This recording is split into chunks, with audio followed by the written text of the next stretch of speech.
beneath the shimmering waters of the Arabian Sea, where the Gomti River meets endless blue, lies one of archaeology's most tantalizing mysteries. A city so magnificent that ancient texts described it as having streets paved with gold, palaces built from crystal and silver, and walls that could withstand the fury of gods themselves. This isn't just another lost civilization buried under sand and time.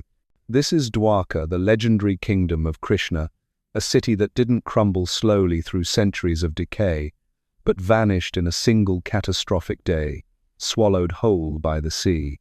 Most people know Dwarka as one of India's holiest pilgrimage sites, where millions gather annually to worship at the magnificent Dwarkadish temple.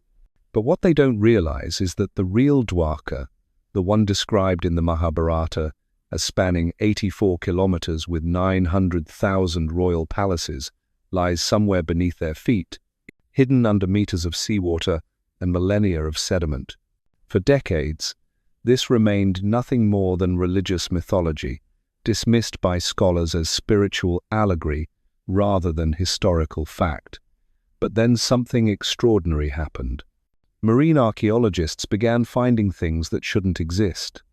Stone structures arranged in perfect geometric patterns on the ocean floor, massive defensive walls built with engineering techniques that rival modern construction, and most shocking of all, over 500 stone anchors scattered across the seabed, suggesting a maritime hub that operated for thousands of years. Today, we're diving deep into one of the most controversial archaeological investigations ever undertaken in India, a quest that has turned mythological texts into treasure maps, sparked heated debates among scholars, and potentially rewritten our understanding of ancient Indian civilization. By the end of this journey, you'll understand why the Indian government has launched new expeditions to uncover what might be humanity's oldest submerged city, and why some researchers believe we're looking at evidence of technology and urban planning that was impossibly advanced for its time. But first, let me paint you a picture of what we're really dealing with here, because the scale of this mystery is almost incomprehensible. Imagine a city larger than Manhattan, built not on solid ground but on land reclaimed from the sea itself. According to the Mahabharata, Krishna didn't just found Dwarka, he engineered it, commanding the ocean to retreat and creating 96 square kilometers of new land where none existed before. The city that rose from these reclaimed waters was unlike anything the ancient world had ever seen. The texts describe Dwarka as having been designed by Vishvakarma, the divine architect of the gods. Every palace was a masterpiece of crystal and silver, decorated with emeralds that caught the light like captured stars. The city was connected by an elaborate network of boulevards and marketplaces, with assembly houses where the greatest minds of the age would gather to debate philosophy and governance. But here's what makes this description truly extraordinary. The level of urban planning described in these ancient texts mirrors what we now recognize as sophisticated city design. The Mahabharata speaks of systematic road networks, organized residential districts, and even waste management systems. It describes harbors capable of accommodating massive fleets, defensive fortifications that could protect against both land and sea attacks, and administrative buildings that coordinated trade across vast distances. This wasn't just a city. It was the administrative heart of what might have been India's first maritime empire. But according to legend, this incredible civilization met its end in the most dramatic way possible. The Hindu texts tell us that when Krishna departed the earth to join the spiritual realm, the age of Kali began a period of moral decline that would last for thousands of years. And on that very same day, as if the cosmos itself was mourning, the sea deity reclaimed the land that had been taken from it. Massive waves crashed over Dwarka's walls, and within hours, the greatest city of its age had disappeared beneath the Arabian Sea. For centuries, this remained a powerful religious metaphor about the temporary nature of earthly glory. But in the 1,930 seconds, something changed. Archaeologists working around Dwarka, an island 30 kilometers north of the modern city, began finding pottery fragments that dated back to the 2nd millennium BC. Suddenly, the myth was starting to look like it might have some basis in historical reality. The real breakthrough came in 1983, when Dr. S.R. Rao launched India's first systematic underwater archaeological expedition. This wasn't just significant for Dwarka, it marked the birth of marine archaeology as a legitimate scientific field in India. Dr. Rao and his team faced challenges that would have discouraged most researchers. They were working in murky waters with limited visibility, using diving techniques that were primitive by today's standards, and searching for structures that might not even exist. But what they found changed everything. During 12 separate expeditions between 1983 and 1990, Rao's team discovered what appeared to be the remains of a well-organized ancient city lying just half a kilometer from the modern shoreline. The structures weren't scattered randomly across the ocean floor, they were arranged in clear patterns that suggested deliberate urban planning. Stone blocks that had been precisely cut and fitted together, pillars that still stood upright after thousands of years underwater, and most intriguingly, a massive defensive wall that stretched for 580 meters along the seabed. This wasn't just any wall.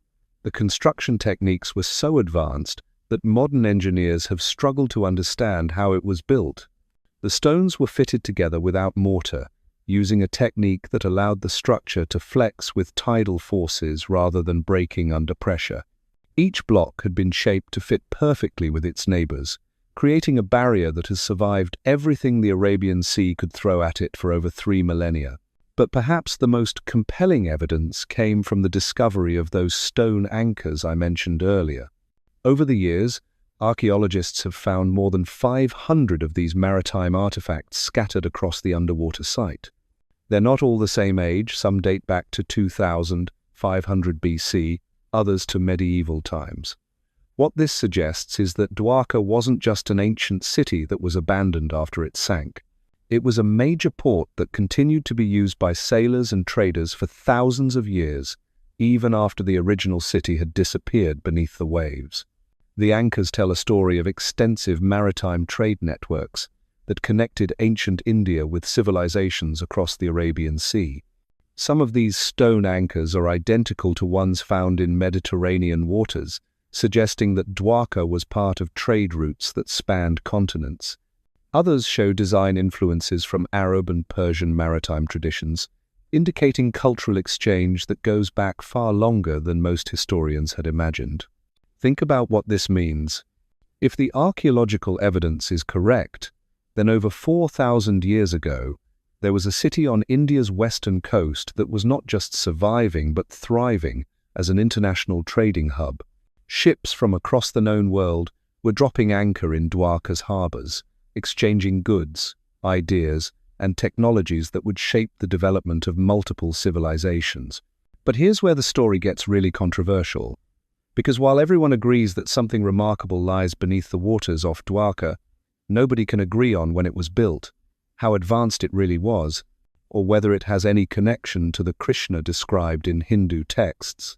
Some researchers, following Dr. Rao's initial assessment, believe the submerged city dates to around 1500 BC, placing it at the end of the Indus Valley Civilization period. This would make it contemporary with some of humanity's earliest urban centers, but not necessarily more advanced than what we already know existed. Other investigators have proposed dates that are far more radical. Carbon dating of organic materials found at the site has produced results suggesting the city could be 7,500 to 9,000 years old. If these dates are accurate, then we're looking at urban civilization in India that predates Mesopotamian cities, Egyptian dynasties, and everything else we thought we knew about the development of complex societies. This would completely rewrite the history books.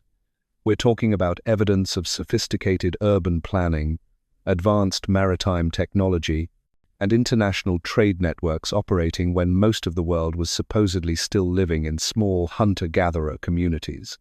It's the kind of discovery that makes archaeologists either famous or laughingstocks, depending on how the evidence holds up to scrutiny. And that's exactly why the Indian government decided to take another look. In early 2025, the Archaeological Survey of India launched a new phase of underwater exploration, led by Professor Alok Tripathi. This time, they're bringing technology that Dr. Rao could only have dreamed of in the 1,980 seconds, high-resolution sonar mapping. Underwater cameras capable of creating detailed 3D reconstructions. Advanced diving equipment that allows researchers to spend hours examining structures on the ocean floor. And perhaps most importantly, they have the full backing of the Indian government, which has recognized that Dwarka could be one of the most significant archaeological sites in human history. But technology alone won't solve the mystery of Dwarka, because the more evidence archaeologists uncover, the more questions arise that seem to have no easy answers. Take the construction techniques, for example. The submerged walls show evidence of engineering principles that we associate with much later civilizations. The stones are cut with precision that suggests advanced tools. The foundation work demonstrates an understanding of hydraulic engineering that shouldn't have existed in the ancient world. Some of the structural elements show signs of having been designed to withstand not just normal weathering, but catastrophic events, as if the builders knew their city would face extraordinary challenges. Then there's the question of scale. The Mahabharata describes Dwarka as having 900,000 palaces. Even if we assume this number is exaggerated for poetic effect, we're still talking about a city that would have housed hundreds of thousands of people. That level of population density requires sophisticated systems for food distribution, waste management, and social organization. It requires the kind of administrative complexity that we don't usually associate with Bronze Age civilizations. Most puzzling of all is the sudden nature of Dwarka's disappearance. Geological studies of the region show evidence of significant seismic activity in the past, along with dramatic changes in sea level. The Arabian Sea has risen approximately 30 meters over the last 7,500 years, which could explain how a coastal city became a submarine ruin. But the ancient texts don't describe gradual flooding over centuries. They describe a catastrophic event that happened in a single day. Could such a rapid submersion actually occur? Modern scientists point to several possibilities. A massive earthquake could trigger underwater landslides that would cause sudden local changes in sea level.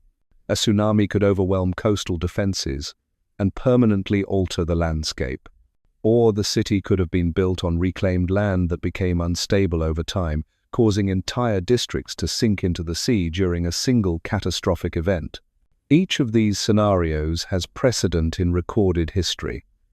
We know that earthquakes can cause rapid changes in coastal geography. We've seen how tsunamis can obliterate coastal cities in a matter of hours. And we have examples of cities built on artificial islands or reclaimed land that have been swallowed by rising waters when their foundations failed. But here's what makes Dwarka different from every other underwater archaeological site in the world: the sheer consistency between the physical evidence and the ancient textual descriptions. Most legendary cities described in ancient literature bear little resemblance to the archaeological sites that archaeologists eventually uncover. Troy was much smaller than Homer's epic suggested. Atlantis has never been found at all. But the structures beneath Dwarka's waters match the descriptions in Hindu texts with startling accuracy. The defensive walls are exactly where the Mahabharata says they should be. The harbour installations align with descriptions of Dwarka as a major port. The urban layout shows the same organized planning that the ancient texts attribute to divine architecture. Even the construction materials, primarily stone blocks fitted together without mortar, match the building techniques described in Sanskrit literature.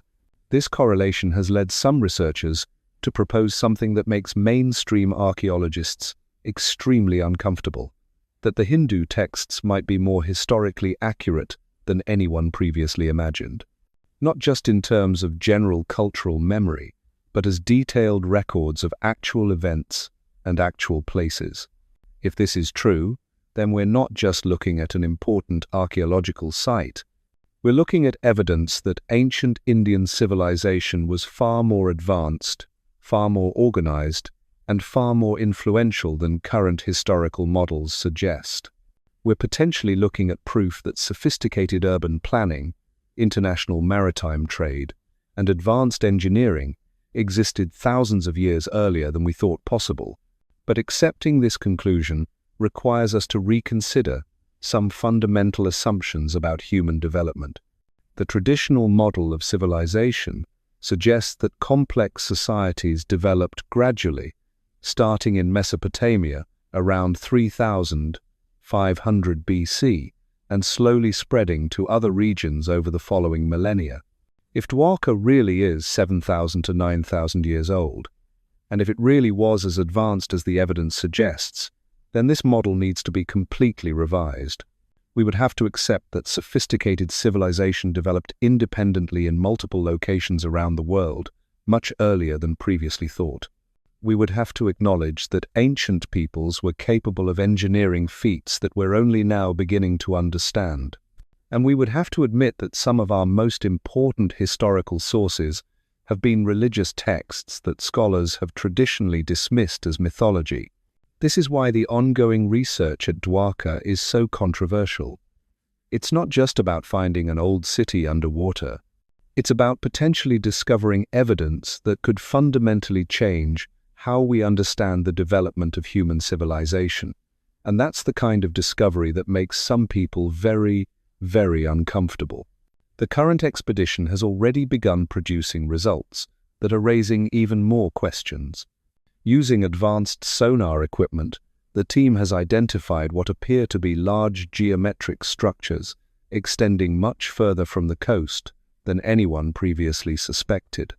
Initial surveys suggest that the underwater ruins might cover an area of several square kilometers, making this potentially one of the largest archaeological sites ever discovered.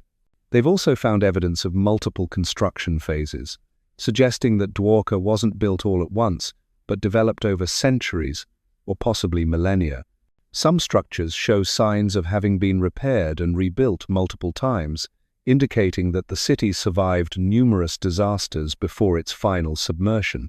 This pattern of repeated reconstruction and expansion is exactly what we would expect to find at a major urban center that served as a regional capital for thousands of years. Perhaps most intriguingly, the team has discovered what appears to be a complex network of channels and waterways carved into the bedrock beneath the main structures. These aren't natural formations, they show clear signs of human engineering, with precisely angled cuts and carefully planned drainage systems. Some of these channels still function today, directing water flow in ways that prevent sediment from accumulating over the ancient structures. This discovery suggests something remarkable about the original builders of Dwarka. They didn't just construct a city that could survive on reclaimed land, they engineered it to survive submersion. The drainage systems appear designed to prevent the kind of structural collapse that would normally occur when buildings are suddenly flooded. It's as if the architects anticipated that their city might one day be underwater and built accordingly. But here's where things get really strange. Because scattered among these engineered waterways, archaeologists have found objects that seem completely out of place for their supposed time period. Copper fishhooks with designs that match techniques we don't see in other archaeological sites until much later. Inscribed pottery shards using symbols that don't match any known ancient Indian writing systems. And most puzzling of all, what appear to be standardized weights and measures that suggest a level of commercial regulation more sophisticated than anything we see in other Bronze Age civilizations. One particular discovery has sent shockwaves through the archaeological community. Deep within the submerged ruins, researchers found a seal bearing the image of a goat and a bull animals that held deep significance in ancient Hindu culture. But this isn't just any decorative object. According to the ancient text called the Harivansh Purana, every citizen of Krishna's Dwarka carried such a seal as a mark of identity, essentially functioning as an ancient form of citizenship documentation. The existence of this seal suggests something extraordinary about Dwarka's social organization. We're potentially looking at evidence of the world's first systematic citizenship program, complete with standardized identification documents. This level of administrative sophistication implies not just a large population, but a complex bureaucracy capable of tracking and managing hundreds of thousands of residents. Think about what this means for our understanding of ancient governance. Modern citizenship documents didn't appear until the rise of nation-states in the medieval period. The idea that Bronze Age civilizations might have had comparable systems of civic administration challenges everything we thought we knew about political development in the ancient world. The implications extend far beyond administrative efficiency. A standardized citizenship system requires standardized laws, standardized courts, and standardized enforcement mechanisms. It suggests a society where individual rights and responsibilities were clearly defined and consistently applied across a large population. This isn't the kind of social organization we associate with ancient kingdoms, where power typically flowed from the top down through personal relationships and tribal loyalties. Instead, we're looking at evidence of what might have been humanity's first experiment in systematic governance, a proto-democratic system where citizenship carried both privileges and obligations. The fact that this system is described in detail in Hindu texts, and that we're now finding physical evidence of its existence, raises profound questions about the historical accuracy of ancient Indian literature. But the discoveries haven't been limited to administrative artifacts. The team has also uncovered evidence of technological capabilities that seem impossible for their supposed time period. Metal tools showing signs of advanced alloy techniques, stone carvings executed with precision that suggests the use of sophisticated cutting instruments, and construction joints that demonstrate an understanding of structural engineering principles that weren't supposed to exist for another 2,000 years. One of the most baffling discoveries involves what appears to be an ancient water management system of unprecedented complexity. The submerged ruins contain networks of channels, reservoirs, and what can only be described as primitive pumping mechanisms. These systems weren't just designed to bring fresh water into the city, they were engineered to maintain specific water levels in different districts, suggesting that Dwarka might have had the world's first zone-based water distribution network. The engineering required for such a system would have demanded mathematical calculations that we don't usually associate with ancient civilizations. Someone had to compute water pressure differentials across varying elevations. Someone had to design channel gradients that would maintain consistent flow rates over long distances. Someone had to create backup systems that would continue functioning even during extreme weather events. This level of hydraulic engineering didn't reappear in human civilization until the Roman aqueduct systems, and even those were less sophisticated than what we're seeing at Dwarka. The Romans moved water from point A to point B. The Dwarka system appears to have managed water as a dynamic resource, adjusting distribution based on seasonal variations, population density, and local needs. The more the archaeological team studies these water management systems, the more questions arise about the civilization that created them, because this wasn't just advanced engineering, it was sustainable engineering. The systems show evidence of having been designed to operate with minimal environmental impact, using natural water cycles rather than fighting against them. Modern urban planners are just beginning to understand the principles of sustainable water management that the builders of Dwarka appear to have mastered thousands of years ago. They created systems that worked with natural processes rather than against them, that could adapt to changing conditions rather than requiring constant maintenance, and that could survive catastrophic events without complete failure. But perhaps the most remarkable aspect of these discoveries is what they suggest about the knowledge transmission systems of ancient India. Because the engineering principles visible in Dwarka's ruins didn't disappear when the city was submerged. They show up again and again in later Indian architectural projects, from temple complexes to irrigation systems to urban planning initiatives spanning thousands of years. This suggests that ancient Indian civilization had developed sophisticated methods for preserving and transmitting technical knowledge across generations. The builders of Dwarka weren't working in isolation, they were part of an intellectual tradition that maintained continuity even through major disasters and political upheavals. The evidence for this knowledge transmission comes from architectural analysis of later Indian construction projects.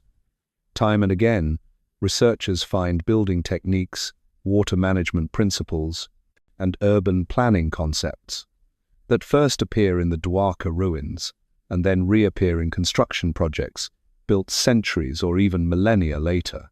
Take the famous stepwells of Gujarat, built during the medieval period. These incredible structures use the same hydraulic principles visible in Dwarka's water management systems. The mathematical relationships between channel depths, flow rates, and pressure differentials are identical. It's as if the medieval builders had access to engineering manuals written by Dwarka's original architects. The same pattern appears in South Indian temple architecture, where structural engineering techniques mirror those found in Dwarka's defensive walls. The method of fitting stone blocks without mortar, the use of interlocking joints to create flexible structures, the integration of drainage systems into load-bearing walls, all of these techniques appear first at Dwarka and then resurface in later construction projects across the subcontinent. This continuity of technical knowledge suggests something remarkable about ancient Indian education systems. Somehow, despite wars, invasions, political upheavals, and natural disasters, critical engineering knowledge was preserved and transmitted across dozens of generations.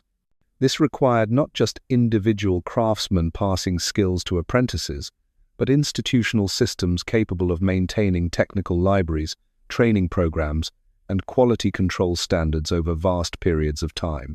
The existence of such institutions implies a level of social organization that we don't usually associate with ancient civilizations. We're not just talking about royal courts that patronized skilled artisans. We're talking about something more like ancient universities, complete with standardized curricula, systematic research programs, and methods for preserving knowledge that could survive the collapse of individual kingdoms. But here's what makes this discovery truly extraordinary. Because if ancient India really did have such sophisticated knowledge preservation systems, then the Hindu texts that describe Dwarka aren't just religious literature. They might be historical documents, detailed records, maintained by institutions specifically designed to preserve accurate information about the past. This would explain the remarkable correlation between textual descriptions and archaeological discoveries. It would explain why ancient Sanskrit literature contains detailed technical information about everything from metallurgy to astronomy to urban planning. And it would explain why modern researchers keep finding that ancient Indian texts contain accurate information about subjects that the authors supposedly couldn't have known about. The implications of this possibility extend far beyond archaeology. If Hindu texts really are historical documents rather than mythological literature, then we need to completely reconsider our understanding of ancient Indian civilization. We need to acknowledge that sophisticated record-keeping, systematic knowledge preservation, and institutional continuity existed in India thousands of years before similar systems appeared anywhere else in the world. But accepting this conclusion requires us to confront some uncomfortable questions about how historical knowledge gets constructed and validated. Because for the past 2 centuries, Western scholars have generally dismissed ancient Indian texts as religious mythology rather than historical documentation. This dismissal wasn't based on careful analysis of the texts themselves. It was based on assumptions about what ancient civilizations were capable of achieving. Those assumptions are now being challenged by hard archaeological evidence. The structures beneath Dwarka's waters don't care about academic theories or cultural biases. They exist. They demonstrate advanced engineering capabilities. They show evidence of sophisticated social organization, and they match the descriptions in ancient texts with startling precision. This creates a profound dilemma for historians and archaeologists. Do we revise our understanding of ancient Indian civilization to match the evidence? Do we acknowledge that our previous assumptions about technological development might have been wrong? Do we accept that some of humanity's most important historical records might be religious texts that we've been ignoring for centuries? These aren't just academic questions. They go to the heart of how we understand human development, cultural achievement, and the relationship between different civilizations. If Dwarka really is as old and as advanced as the evidence suggests, then the traditional narrative of civilization spreading gradually from Mesopotamia to the rest of the world needs to be completely rewritten. Instead of a single center of innovation slowly influencing other regions, we might be looking at multiple centers of sophisticated civilization developing independently around the world. Instead of a gradual progression from simple to complex societies, we might be looking at advanced civilizations that rose and fell thousands of years before we thought such complexity was possible. And instead of ancient texts being unreliable mythology, we might be looking at detailed historical records maintained by civilizations that were far more sophisticated than we ever imagined. The ongoing research at Dwarka is testing all of these possibilities.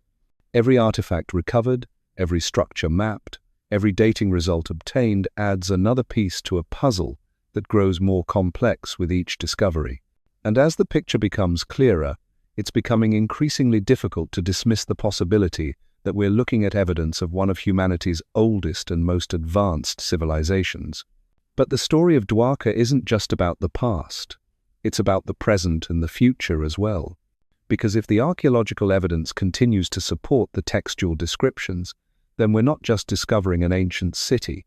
We're discovering proof that human civilization is far older, far more sophisticated, and far more resilient than we ever dared to imagine. The implications are staggering when you really think about them. Because if we're right about Dwarka, if the evidence continues to point toward an incredibly advanced ancient civilization, then everything we thought we knew about human progress needs to be thrown out the window. We're not just talking about pushing back the timeline by a few hundred years. We're talking about evidence that sophisticated urban civilization, advanced engineering, and international trade networks existed when mainstream archaeology insists humans were still living in primitive agricultural communities. But here's where the story takes an even stranger turn. Because the more researchers dig into Dwarka's mysteries, the more they realize this wasn't an isolated phenomenon. Similar underwater structures have been discovered along India's western coast, from Maharashtra to Karnataka. The construction techniques are nearly identical. The urban planning principles match. Even the types of artifacts being recovered show the same technological sophistication. What this suggests is that Dwarka wasn't just one remarkable city. It might have been part of an entire network of advanced coastal settlements, stretching along thousands of kilometers of Indian shoreline. We could be looking at evidence of what was essentially an ancient maritime empire, complete with standardized building codes, unified administrative systems, and coordinated defense strategies. Think about what that level of organization would have required. You don't build multiple cities using identical techniques unless you have systematic knowledge transfer, standardized training programs, and centralized planning authorities. You don't maintain consistent quality across vast distances unless you have inspection systems, enforcement mechanisms, and probably some form of ancient quality control certification. The National Institute of Ocean Technology discovered even more compelling evidence when they surveyed the Gulf of Cambay between 1999 and 2001. They found geometric structures buried beneath the seafloor that showed clear signs of human construction, with carbon dating results that pushed the timeline back even further. Some of the wood samples they recovered dated to between 7,500 and 9,000 years old, making them potentially older than any known civilization. But here's what makes these discoveries truly unsettling for conventional archaeology. The structures they found weren't primitive settlements or simple fishing villages. They showed evidence of sophisticated urban planning, with organized street layouts, residential districts, and what appeared to be public buildings arranged around central plazas. The level of organization was comparable to major Bronze Age cities, except these ruins predated the Bronze Age by thousands of years. Even more remarkably, the construction techniques visible in these ancient structures show up again in later Indian architectural projects spanning millennia. It's as if there was an unbroken chain of knowledge transmission that preserved advanced engineering principles across vast periods of time, through political upheavals, natural disasters, and cultural transformations that should have wiped out all institutional memory. This continuity of technical knowledge challenges one of our most fundamental assumptions about how civilizations develop and decline. The Standard Model suggests that when complex societies collapse, their technological achievements are lost and have to be rediscovered by later civilizations, starting from scratch. But the Indian evidence suggests something completely different, that sophisticated knowledge preservation systems allowed critical information to survive even the most catastrophic events. Consider what this means for our understanding of human adaptability and resilience. If ancient Indian civilization really did develop institutional methods for preserving technical knowledge across millennia, then we're looking at evidence of social organization far more sophisticated than anything we see in other ancient cultures. We're talking about systems that could maintain continuity through the rise and fall of multiple kingdoms, through invasions by foreign powers, through natural disasters that destroyed entire cities. The archaeological team's latest discoveries have only deepened these mysteries. Using ground-penetrating radar and advanced sonar mapping, they've identified what appears to be a vast network of interconnected structures extending far beyond the original survey area. These aren't random ruins scattered across the ocean floor. They show evidence of systematic planning, with main thoroughfares connecting different districts, secondary streets forming organized grids, and what can only be described as ancient infrastructure systems. The mystery of Dwarka forces us to confront an uncomfortable truth about human history. Every stone block raised from these depths, every precisely engineered channel mapped by sonar, every artifact that shouldn't exist according to our timelines, whispers the same haunting question. What if everything we thought we knew about the rise of civilization is wrong? Perhaps the most profound discovery isn't the advanced engineering or the sophisticated urban planning. It's the realization that knowledge itself, real, technical, systematically preserved knowledge, might be far more resilient than we ever imagined. If the builders of Dwarka really did create institutional systems capable of transmitting complex information across thousands of years, through wars and disasters and the collapse of entire kingdoms, then we're not just looking at an ancient city. We're looking at proof that human consciousness, human ingenuity, human determination to preserve what matters most, runs deeper than any flood. The waters off Dwarka's coast continue to yield their secrets slowly, reluctantly, like an ancient library that's been sealed for millennia, finally allowing us to read its most precious texts. But with each discovery, with each structure that emerges from the sediment of ages, we're forced to ask ourselves, if we've been this wrong about the past, what else might we be missing? What other cities lie sleeping beneath the waves, waiting to rewrite history? What other civilizations achieved greatness and left only whispers in ancient texts that we've dismissed as mythology? As the Archaeological Survey of India continues its work, as new technologies reveal structures that stretch further and deeper than anyone expected, as carbon dating pushes timelines back to ages that make mainstream archaeologists uncomfortable, one thing becomes clear. The story of human civilization is far from complete. We've been reading the middle chapters of a book whose beginning we never found, and perhaps that's the real treasure of Dwarka. Not the gold that ancient texts claimed paved its streets, but the golden thread of continuity that connects past to present, mythology to archaeology, faith to fact. In a world where we often feel disconnected from our origins, where technology advances so rapidly that yesterday's innovations seem ancient, Dwarka reminds us that human achievement runs deeper than we know. The city that Krishna built, the kingdom that vanished in a day, the civilization that preserved its wisdom through millennia of chaos, it's all still there, waiting beneath the waves, still teaching us, still challenging us to expand our understanding of what humans are capable of achieving, still proving that some things, once built with enough vision and dedication, can survive even the end of the world. If you found this journey into India's sunken past as fascinating as I did, make sure to subscribe and hit that notification bell. There are so many more archaeological mysteries waiting to be explored, so many more ancient secrets that challenge everything we think we know about human history.